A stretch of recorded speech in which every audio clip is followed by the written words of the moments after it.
everyone, Morgan here. So I have had actually quite a few people who have expressed frustration or concern about using a vacuum sealer. Now there are a variety of different vacuum sealer brands, but I have a food saver. Now I got this from Costco years and years ago. Now this one actually has an attachment with it. I've never once used the attachment. I didn't buy it for the attachment. I just wanted the vacuum sealer.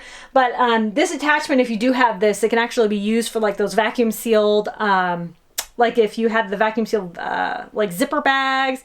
You can also do there's vacuum sealed like little tops for jars and things like that, but I've never particularly used it. I've never really had any of that stuff that I've wanted to use it with, but I've used this vacuum sealer, I mean, just all the time. In fact, just last night we vacuum sealed a whole bunch of meat. So a vacuum sealer is great for so many purposes. You can definitely use it for some food storage. Mainly what I use the vacuum sealer for is to store things in the freezer and for marinating. And then there's actually a lot of stuff. I have a blog post down below of a whole bunch of stuff that you can vacuum seal and keep it good, not just food, and keep it good for a long time. So the vacuum sealers, they come with these bags. Now, this vacuum sealer in particular has its own little cutter. You can also buy pre-cut bags. You just cut it.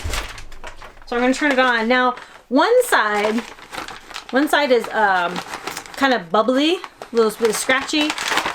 One side is smooth, and one side is coarse, I guess we could say.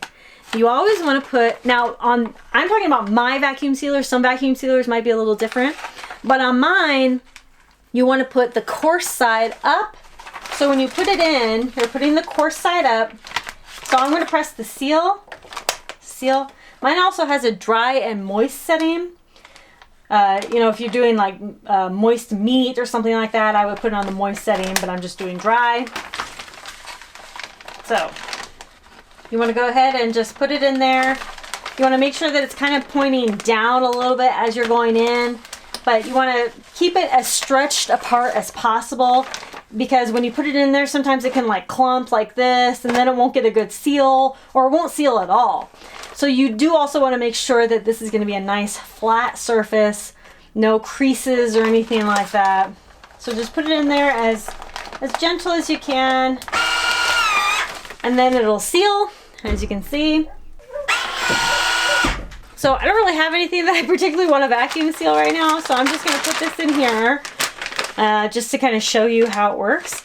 Now, you don't want to overfill it. I think something that a lot of people do is they overfill it. They fill it to like here.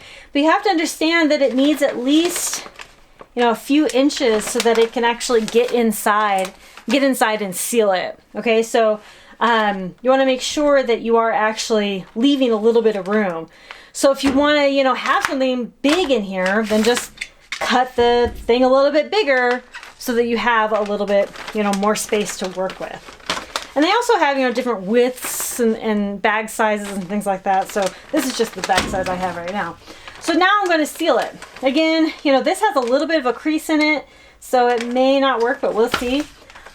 I'm actually going to show you what it looks like if it does not seal properly.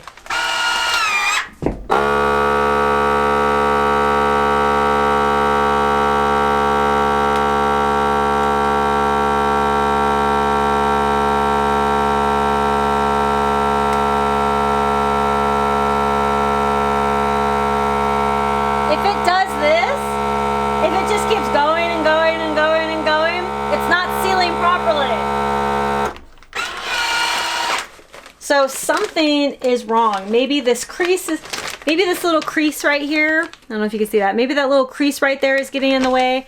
But I'm just going to try to adjust it. Maybe get it in a little better position.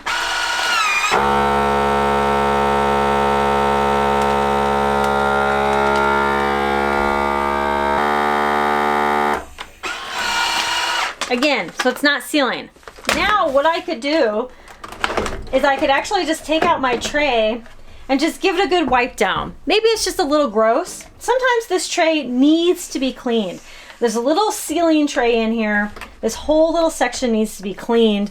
I would say probably after every use, just give it a good wipe. I usually like to give it a little wipe down. You know, there's a lot of sticky stuff on it. You just want to make sure that it is clean, because this is the actual sealing part. And if it can't make that good seal and that good connection, then it won't vacuum seal properly and you'll have broken seals. Okay, so let's see if that fixed it.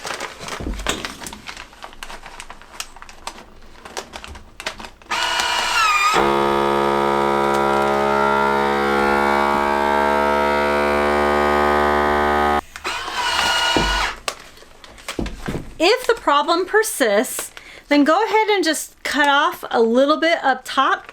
Like it could be just creasing weird or something like that. So go ahead and just cut off a little bit of the top and try again.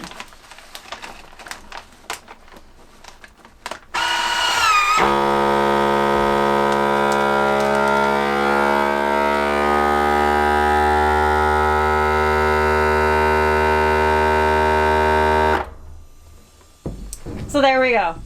It finally worked. The vacuum sealer can be a little frustrating sometimes because of those little things. Like sometimes it's just so finicky about how the bag is. Like if there's just the slightest little crease in the top, it just won't seal at all.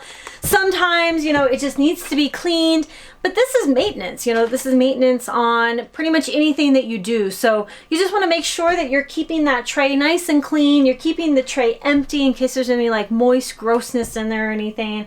Really do like a good clean, keep it nice and clean. And in general, you know, keep your bags as flat as possible. Try not to crease them, things like that. And then it should have a good seal for potentially ever. So I have a blog post down below about multiple ways you can use a vacuum sealer. Thank you all so much for watching. Conquer tomorrow by preparing today. Talk to you later. Bye.